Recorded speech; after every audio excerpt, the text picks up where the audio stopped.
Okay, be seated.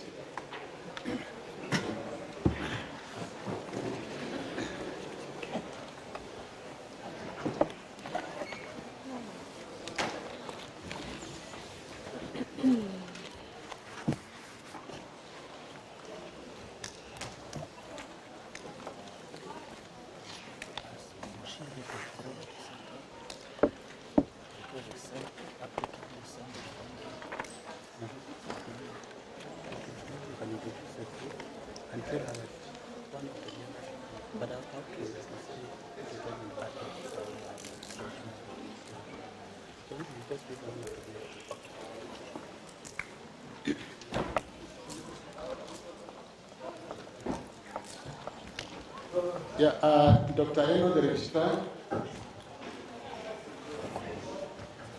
Thank you, President.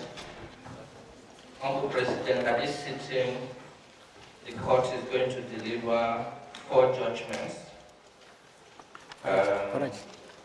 3 judgments have been brought against the same applicant,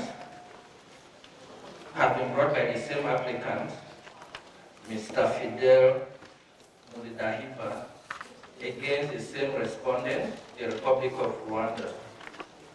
And the 1 judgment brought by Mr. Crisante Rutabingwa is a judgment for review brought against the Republic of Rwanda.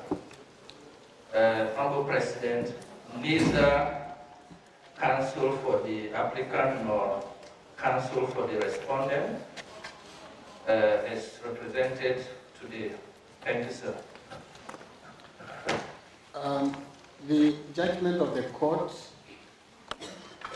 in application 006-2017 will be read by Honorable Justice Ben Saula. Honorable Judge, you have the floor. Merci, Monsieur le Président.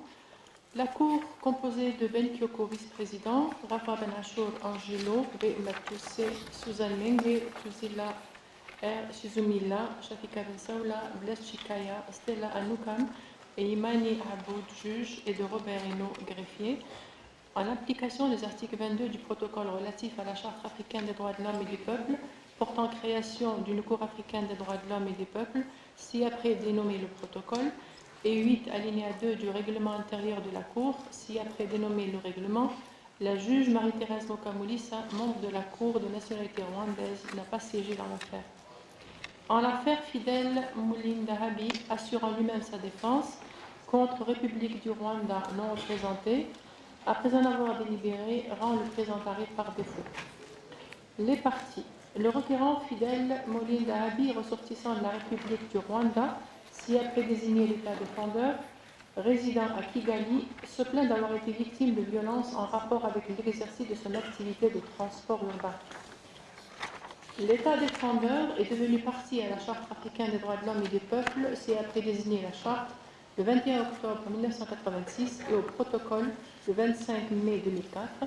Il a également déposé le 11 janvier 2013 la déclaration prévue à l'article 34 alinéa 6 du protocole, par laquelle il accepte la compétence de la Cour pour recevoir des requêtes émanant des individus et des organisations non gouvernementales. Cependant, le 29 février 2016, l'État défendeur a porté à la connaissance de la Commission de l'Union africaine sa décision de retirer la dite déclaration. Le 3 mars 2016, l'Union africaine en a informé la Cour. Le 3 juin 2016, la Cour a rendu une ordonnance indiquant que le retrait de la déclaration prendra effet le 1er mars 2017.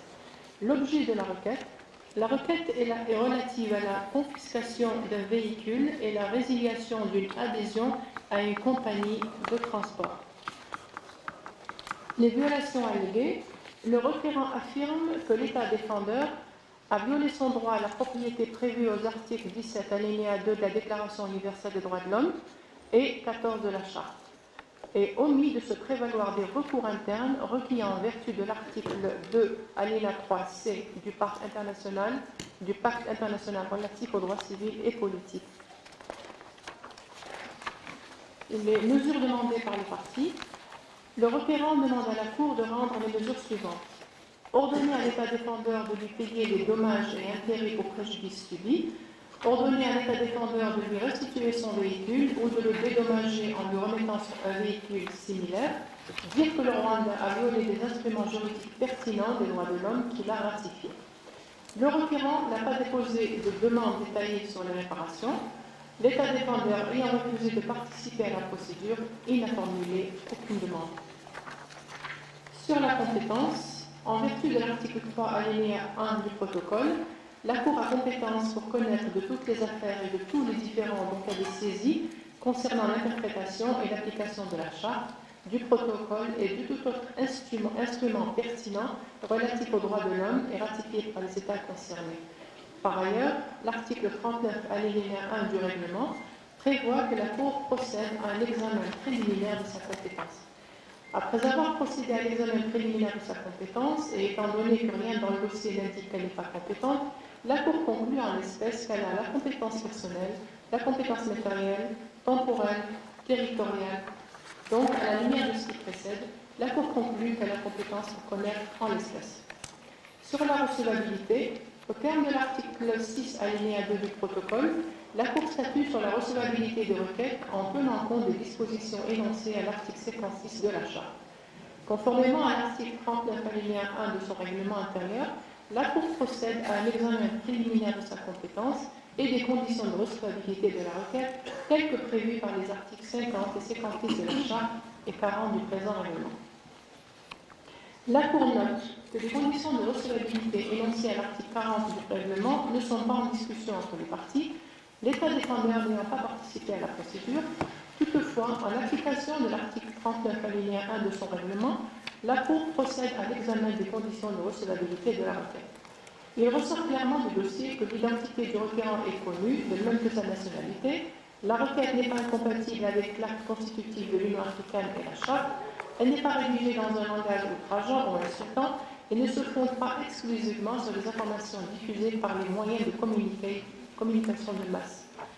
En ce qui concerne l'épuisement des recours internes, le requérant affirme avoir saisi les hautes autorités politiques administratives du pays, notamment la police, le parquet, le ministère en charge des transports, le ministère de la Sécurité intérieure, le ministère de la Justice, le Parlement, le Sénat, le Président de la République, la Commission nationale des droits de l'homme et la société civile pour trouver une solution à son problème, mais ces démarches ont été vaines.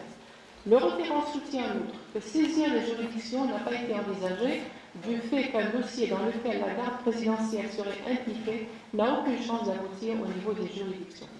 En outre, la requête aujourd'hui serait irrecevable en raison des délais prévus par les dispositions de l'article 339 de la loi n° 18/2004 du 20 juin 2006 portant code de procédure civile, commerciale, sociale et administrative. Comme l'a déjà affirmé la Cour estime que les recours internes qui doivent être épuisés par les requérants sont des recours judiciaires ordinaires, sauf s'il est manifeste que ces recours ne sont pas disponibles, efficaces et suffisants, ou si la procédure et relative se prolonge de façon anormale. Il s'ensuit que les recours non judiciaires exercés par le requérant, en l'espèce, n'ont aucune pertinence en ce qui concerne l'épuisement des recours internes. Dans la présente affaire, le requérant a clairement reconnu qu'il n'avait pas exercé de recours interne, alléguant que ces recours n'auraient pu prospérer parce qu'un élément de la garde présidentielle était impliqué, que le délai pour saisir les juridictions nationales était expiré lorsque les démarches devant les autorités administratives et politiques ont pris fin. En ce qui concerne la première allégation, la Cour estime que le requérant admet que la procédure devant les juridictions de l'État défendeur ne pouvait prospérer sans pour autant apporter le moindre élément de preuve pour étayer son allégation. La Cour rejette donc l'allégation du requérant. S'agissant de la deuxième allégation, la Cour peut observer que le requérant n'a pas introduit son recours devant les juridictions nationales, car comme il l'affirme lui-même, il tenait d'obtenir un règlement du différend auprès des instances administratives et politiques. Cependant, rien n'empêchait le requérant d'exercer simultanément les recours non judiciaires et judiciaires Il aurait pu donc exercer les recours requis pour épuiser les voies de recours internes. À la lumière de ce qui précède, la Cour conclut que le requérant n'a pas épuisé les recours internes disponibles dans l'État défendeur et qu'aucun des motifs avancés pour le justifier ne fait partie des exceptions prévues à l'article 40 alinéa 5 du règlement. Sur les frais de procédure, la Cour note que l'article 30 de son règlement intérieur dispose qu'à moins que la Cour n'en décide autrement, chaque partie supporte ses frais de procédure. Compte tenu des circonstances de l'espèce, la Cour décide que chaque partie supportera ses frais de procédure. Dispositif, par ces motifs, la Cour, à l'unanimité, déclare qu'elle est compétente, dit que les voies de recours interne n'ont pas été épuisées, déclare la requête irrecevable, dit que chaque partie supportera ses frais de procédure. L'arrêt est signé par la composition. That's the judgment of the court. We haven't been finished this application. Okay. Oh, the last bit. Okay. Thank you. Go ahead and finish. Go ahead. Ok. Désolé. Donc l'arrêt est signé par la composition citée plus haut et conformément à l'article 28 alinéa 7 du protocole et à l'article 60 alinéa 5 du règlement, l'opinion individuelle de la juge Sherika Bensaoula est jointe au présent arrêt, fait à Arusha ce 4e jour du mois de juillet de l'an 2019, en arabe, anglais et français, le texte français des enfants. Okay, now I say it again. It's the judgment of the court. Dr. Eno, can you read the next one?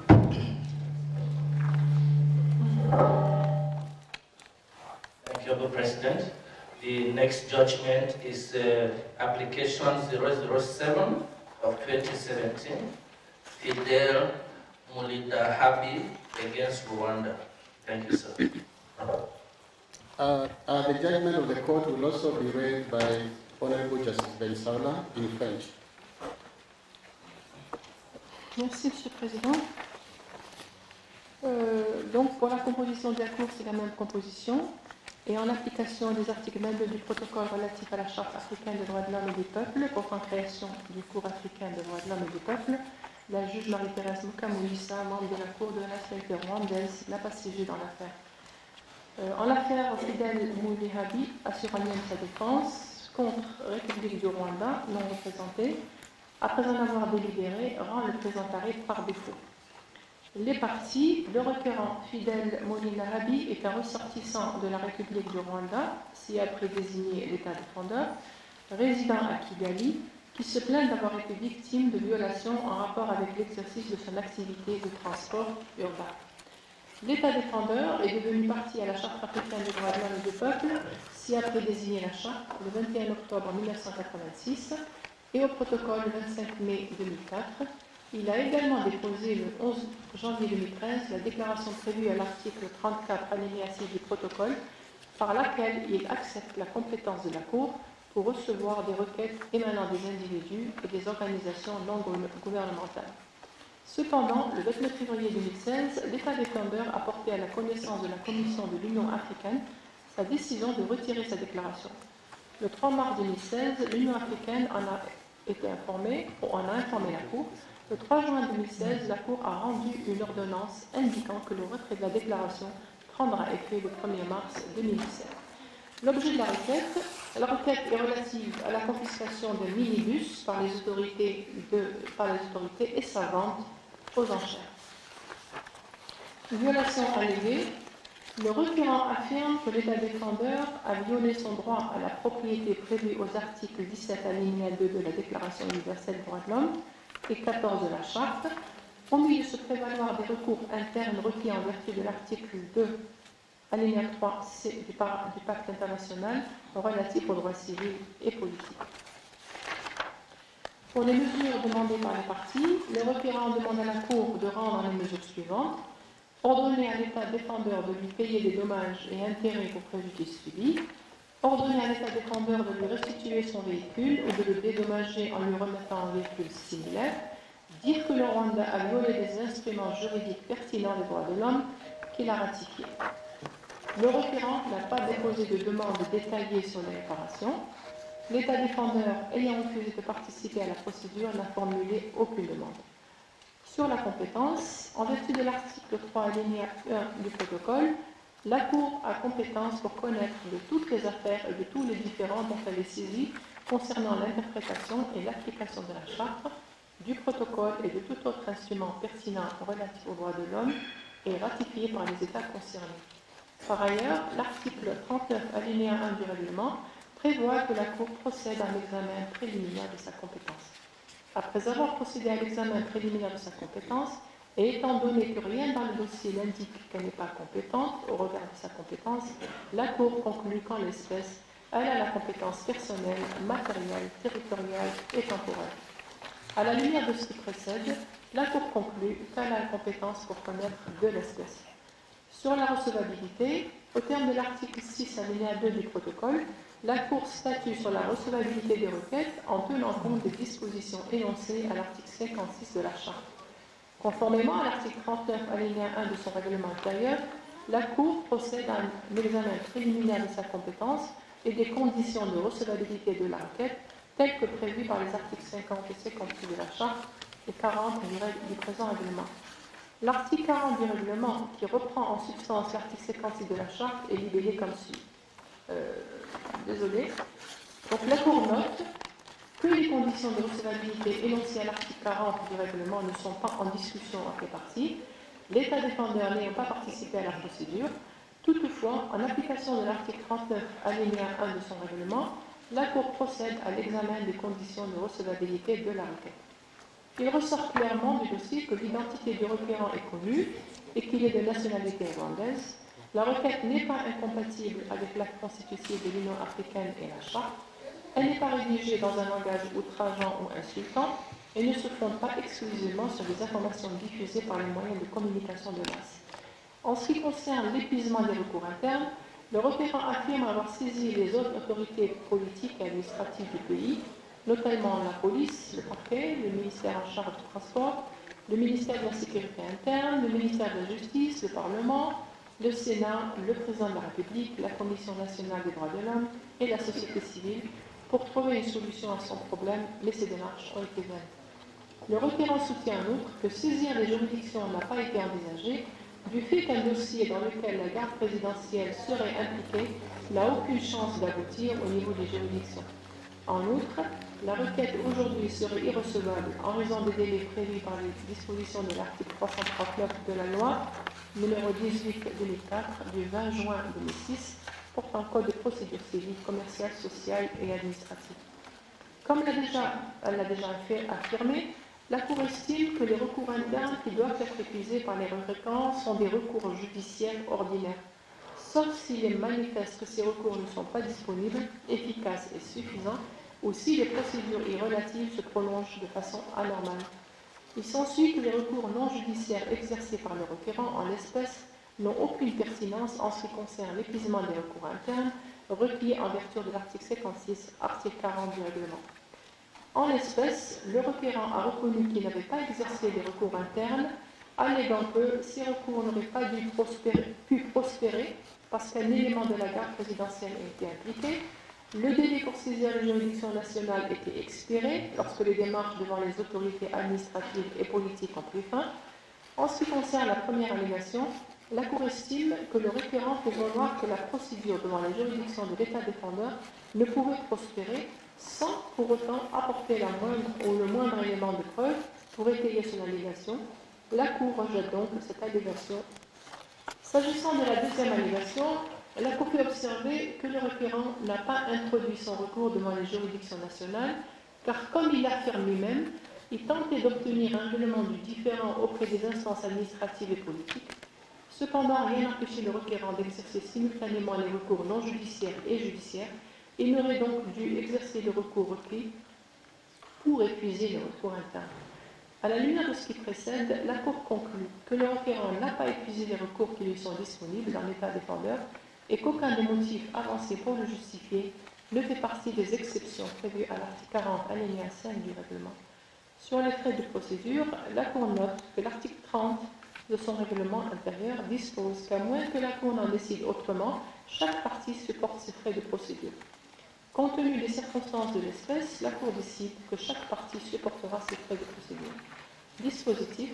Par ces motifs, la Cour, à l'unanimité, déclare qu'elle est incompétente, dit que les recours internes n'ont pas été épuisés, déclare la requête irrecevable, dit que chaque partie supportera ses frais de procédure.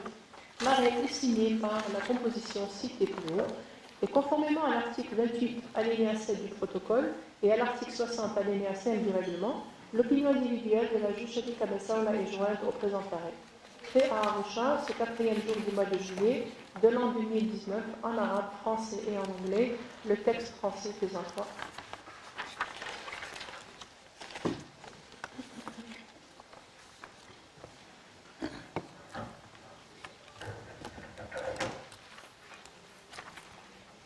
That is the judgment of the court. Dr. Ano? Honorable President, the next judgment is application 009 of 2017, Fidel Molidahabi against Rwanda. Thank you. Okay, and this judgment of the court will also be read in the language of the parties, which is French, and it will be read by Honorable Justice Shafika Ben Saoula.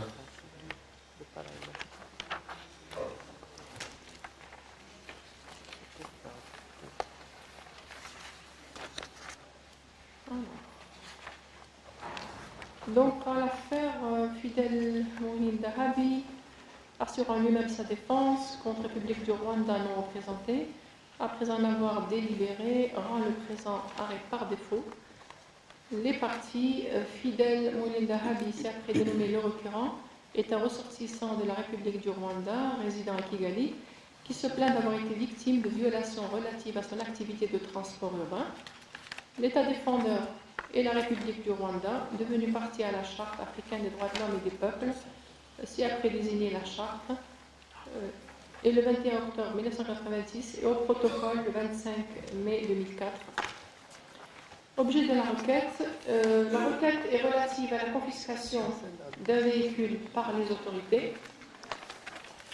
Les violations alléguées, le requérant affirme que l'État défendeur a violé son droit à la propriété prévu aux articles 17 alinéa 2 de la Déclaration universelle des droits de l'homme et 14 de la Charte, manqué à son engagement de fournir les recours requis en vertu de l'article 2 alinéa 3c du Pacte international relatif aux droits civils et politiques, manqué à son engagement d'adopter les mesures législatives et autres pour l'application des instruments internationaux ratifiés tels que prévus à l'article 1 de la Charte, violer son droit au travail prévu à l'article 6 alinéa 1 du Pacte international relatif aux droits économiques, sociaux et culturels.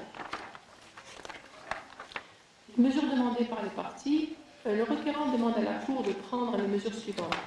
Ordonner à l'État rwandais de lui payer les dommages et intérêts, ordonner la restitution de son véhicule ou de lui verser le montant équivalent, reconnaître que le Rwanda a violé les instruments juridiques pertinents des droits de l'homme qu'il a ratifiés.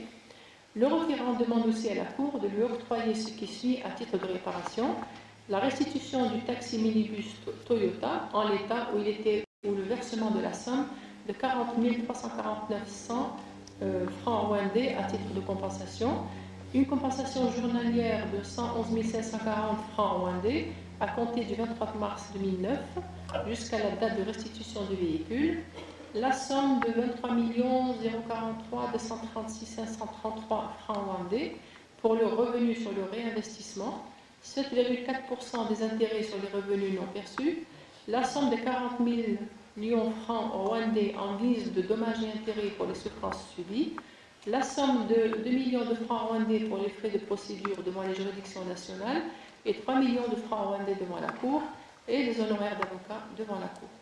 L'État défendeur ayant refusé de participer à la procédure, il n'a pas formulé de demande.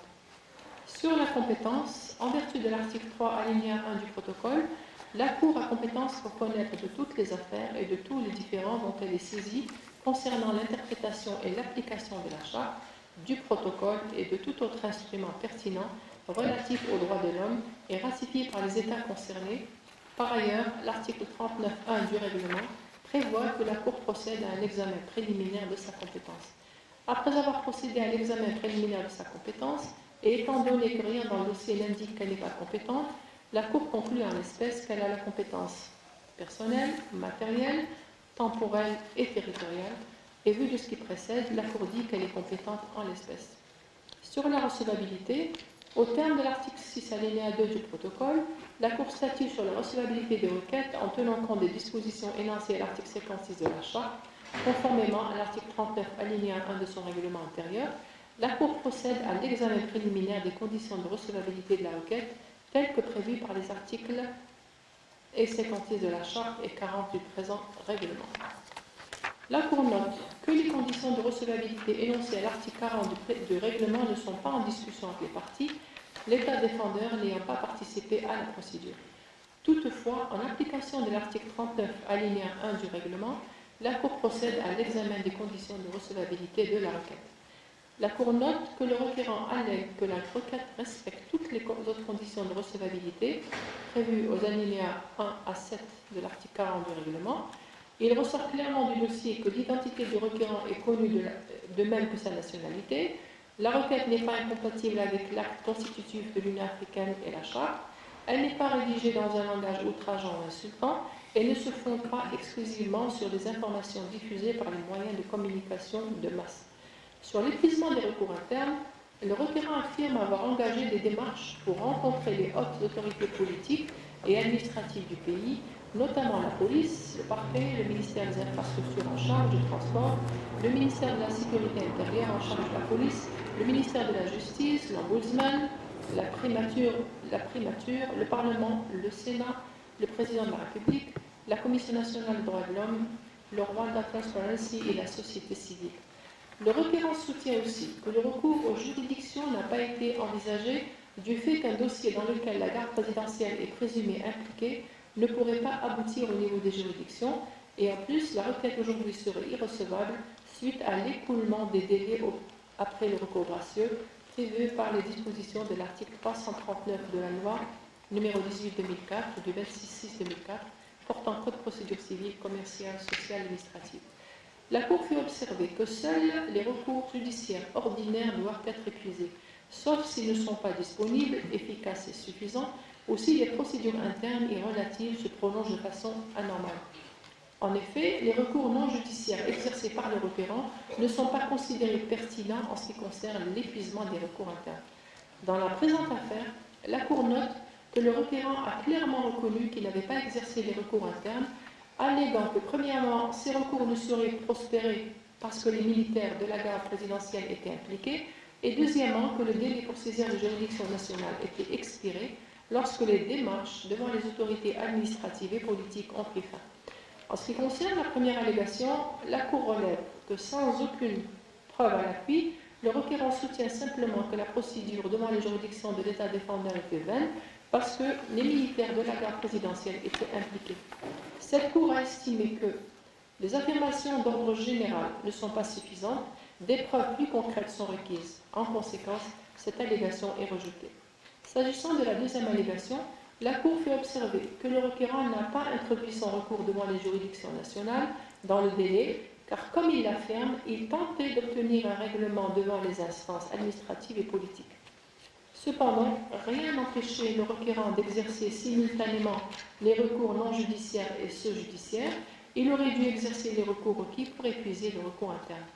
À la lumière de ce qui précède, la Cour conclut que le requérant n'a pas épuisé les recours internes disponibles dans l'État défendeur et qu'aucun des motifs avancés ne relevait des exceptions prévues à l'article 40 alinéa 5 du règlement. Ayant constaté que les recours internes n'ont pas été épuisés, et compte tenu du fait que les conditions de recevabilité sont cumulatives, la Cour n'examinera pas la dernière condition de recevabilité prévue à l'article 40 du règlement. Au vu de ce qui précède, la Cour déclare la requête irrecevable. Sur les frais de procédure, la Cour note que l'article 30 de son règlement intérieur dispose qu'à moins que la Cour n'en décide autrement, chaque partie supporte ses frais de procédure. Compte tenu des circonstances de l'espèce, la Cour décide que chaque partie supportera ses frais de procédure. Dispositif, par ces motifs, la Cour, à l'unanimité, déclare qu'elle est compétente, dit que les recours internes n'ont pas été épuisés déclare la requête irrecevable, dit que chaque partie supportera ses frais de procédure. L'arrêt est signé par la composition citée plus haut et conformément à l'article 28 alinéa 7 du protocole et à l'article 60 alinéa 5 du règlement, l'opinion individuelle de la juge Shafiqa Ben Saoula est jointe au présent arrêt. Fait à Arusha, ce 4e jour du mois de juillet de l'an 2019 en français et en anglais, le texte français des emplois. Merci, M. le Président.